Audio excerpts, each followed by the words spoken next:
Hello everyone, स्वागत है आपका पीजे की पाठशाला में। हम कर रहे हैं coordinate geometry class 10 maths exercise 7.2। अब कर रहे हैं हम क्वेश्चन नंबर 4 इसका। ठीक है, इससे पहले वाले क्वेश्चंस कर लिए हमने सेक्शन फॉर्मूला के रिलेटेड थे जो, और उसके अलग अलग कॉन्सेप्ट थे। तो ये वीडियो देखने से पहले वो वीडियो देख लेना ताकि तुम्हें ये अच्छे से समझ में आए। अब इसमें एक नई चीज़ हमसे पूछी गई है उसी के रिलेटेड है, बट थोड़ा सा क्वेश्चन को चेंज किया गया। क्या बोला गया, कह रहा find the ratio in which the line segment joining the points -3, 10, 6 and 8। एक लाइन सेगमेंट है जिसके कोऑर्डिनेट्स अपने पास क्या हैं। जैसे मान लो ये ए है, ये बी है। ठीक है, अब यहाँ पे ए के कोऑर्डिनेट्स कितने हैं मेरे पास, -3 और 10, और बी के कोऑर्डिनेट्स कितने हैं, 6 और -8। ठीक है, ये कोऑर्डिनेट्स हैं। कह रहा इस लाइन सेगमेंट को जो इन पॉइंट्स के द्वारा ज्वाइन की जा रही है, ज्वाइनिंग द पॉइंट्स -3 और 10, 6 और -8 इज डिवाइडेड बाय, इसको डिवाइड किया जा रहा है इन कोऑर्डिनेट्स के द्वारा। तो मतलब ये जो कोऑर्डिनेट्स हैं इस लाइन को डिवाइड कर रहे हैं, इस लाइन के द्वारा डिवाइड किया जा रहा है और इन कोऑर्डिनेट्स के द्वारा डिवाइड किया जा रहा है। तो ये कोऑर्डिनेट्स किसी ना किसी पॉइंट के होंगे, फिर हमें नहीं पता कहाँ पर होंगे। मान के चलते हैं फिलहाल कि इस पॉइंट पे ये जो कोऑर्डिनेट्स हैं इसे क्या कर रहे हैं, डिवाइड कर रहे हैं।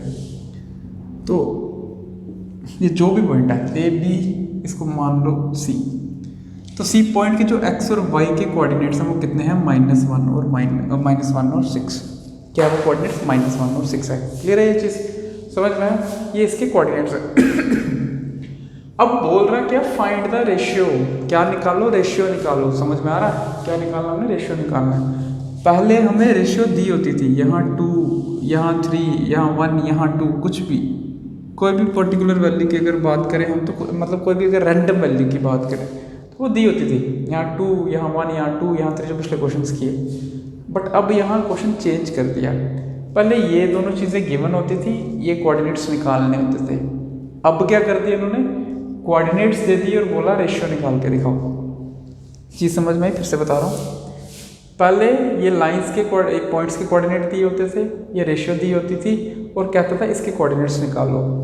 अब क्वेश्चन को चेंज कर दिया, इसके कोऑर्डिनेट्स तो दे रखे हैं, इस बार इसके भी कोऑर्डिनेट्स दे दिए, बट यहाँ इसको बदल दिया। इसको कह रहा है ये निकाल के दिखाओगे आप। समझ में आया?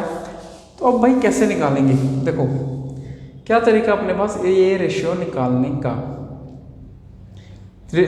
जो वे है अपने पास वो वही है, सेम ही है, क्योंकि हमारे पास फॉर्मूला तो यही है ना भाई। अगर मुझे एक्स कोऑर्डिनेट निकालना है तो एक्स कोऑर्डिनेट कैसे निकालते हैं, mx2 + nx1/m+n। इस बार बड़ा कुछ गिवन है, जैसे x ये रहा, mx2 और nx1, ये तो पहले होते थे अपने पास। बट दिक्कत क्या आ रही है, m और n नहीं है। वो कैसे निकालना, फिर m और n भी निकालना है, मसला तो वो है। अब यहाँ मैं वैल्यू पुट भी कर दूँ, ये x की वैल्यू है -1, x2 की वैल्यू, इसको ऐसे लिख लो, ये x1 है, ये y1 है, ये x2 है, ये y2 है।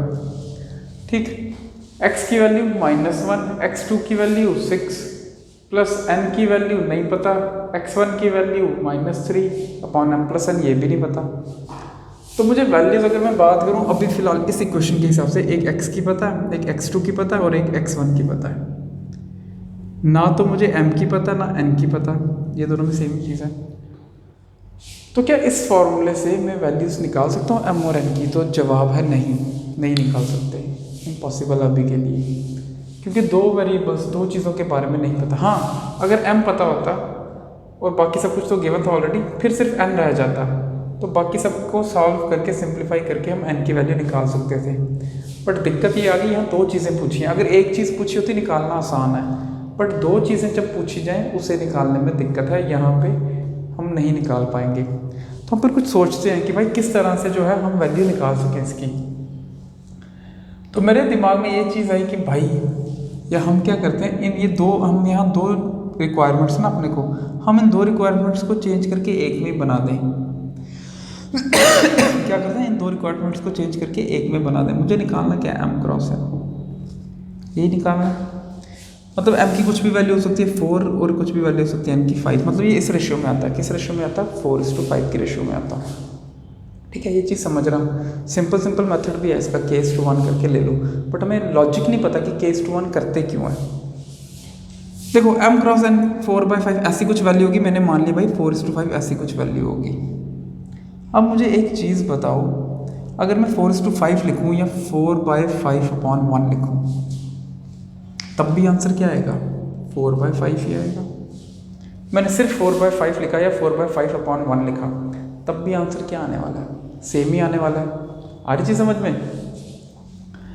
तो यहाँ मैंने क्या किया, मैंने कहा भाई ये जो पूरी रेशियो है ना, पूरी ये m/n, यहाँ देखो m/n/, अगर 1 लिख दूँ, m/n/1 लिख दूँ तब भी आंसर क्या आएगा भाई? m/n नहीं आएगा। रेशियो की बात कर रहे हैं। m/n लिखूँ या m/n/1 लिख दूँ तब भी आंसर क्या आएगा? सेम ही आएगा। तो मैंने यहीं पे थोड़ा सा अपने ब्रेन को यूज़ किया। मैंने कहा भाई देखो m/n लिखूँ या m/n/1 लिखूँ तब भी अगर आंसर सेम है ना, तो क्यों ना थोड़ी देर के लिए इसको अज्यूम कर लूँ ये k है। क्या अज्यूम कर लूँ? k है। और नीचे जो रेशियो आ रही है, नीचे क्या आ रहा है मेरे पास? 1 आ रहा है। तो m/n/1 को मैं k/1 भी लिख सकता हूँ, कोई बड़ी बात नहीं है। यहीं से बनाया मैंने। m/n को क्या लिख सकता हूँ मैं? k/1, m/n/1। ये समझना ध्यान से। m/n/1 को अगर इस पूरे को मैं k अज्यूम कर लूँ तो इस पूरे को k/1 भी लिख सकता हूँ। ये लिखा या ये लिखा या फिर ये लिखा m/n, ये तीनों एक ही चीज़ें हैं। इसके नीचे ही 1 कर दिया हमने। मैं चाहे तो ये लिख सकता हूँ, चाहे तो ये लिख सकता हूँ, या चाहे तो ये लिख सकता हूँ। ठीक है, तो मैंने यही अपना ब्रेन यूज़ किया। मैंने कहा अगर m/n को k/1 लिख सकते हैं, m और n को k/1 लिख सकते हैं ना, k m के इक्वल और 1 n के इक्वल कर सकते हैं ना, यही से मैंने प्रूफ किया है। तो भाई फिर तो ये करना बड़ा आसान है। यहाँ मैं k लिख दूंगा m की जगह, और n की जगह कितना लिख दूंगा? 1 लिख दूंगा। आई चीज़ समझ में? जब भी मुझे इस तरह के सवाल पूछो रेशियो, तो हमने दिमाग लगा के क्या किया, यहाँ k लिख दिया और यहाँ कितना लिख दिया? 1 लिख दिया। क्यों?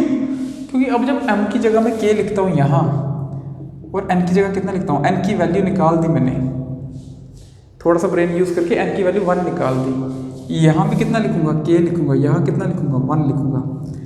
अब जब ध्यान से देखोगे बाकी सारी चीज़ें गिवन अपने को, बाकी सारी चीज़ें x2 भी पता है, वो रहा x1 भी पता है, और क्या पता है? k और 1 और x भी पता है।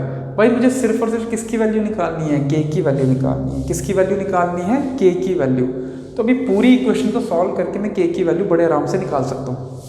इतनी चीज़ समझ रहे हो? इस पूरी इक्वेशन को सॉल्व करके k की वैल्यू निकालना कोई बड़ा मसला नहीं है अपने पास। तो हम k की वैल्यू निकाल सकते हैं। इसी चीज़ को मैंने कन्वर्ट कर दिया इस फॉर्म में। इसलिए हम जो पढ़ते हैं k/1 लगाया जाता है, ताकि हम क्या कर सकें? m/n को निकाल सकें। तो अब भाई वैल्यू पुट करो, k की वैल्यू निकालो और आराम से अपने पास आंसर आ जाएगा। k/1 m/n का ही रूप है। अच्छा, अब वैल्यू पुट करते हैं। x कितना मेरे पास? x है -1, k भाई नहीं पता, x2 कितना है? x2 है 6 प्लस n कितना है? 1, x1 कितना है? -3,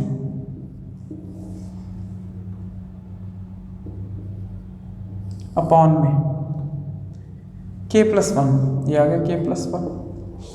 अब ये k+1 को उठाओ पूरा का पूरा और यहाँ मल्टीप्लाई करवा दो। कितना आएगा? -1 upon k+1 equals to k into 6 कितना आ गया? 6k और माइनस का 3। आगे फर्दर सॉल्व करो, कितना आएगा? -k -1 + 1 -1 equals to 6k - 3। अब भाई k माइनस का इस तरफ ले जाओ प्लस का, और 3 माइनस का इस तरफ ले जाओ प्लस का, तो 6k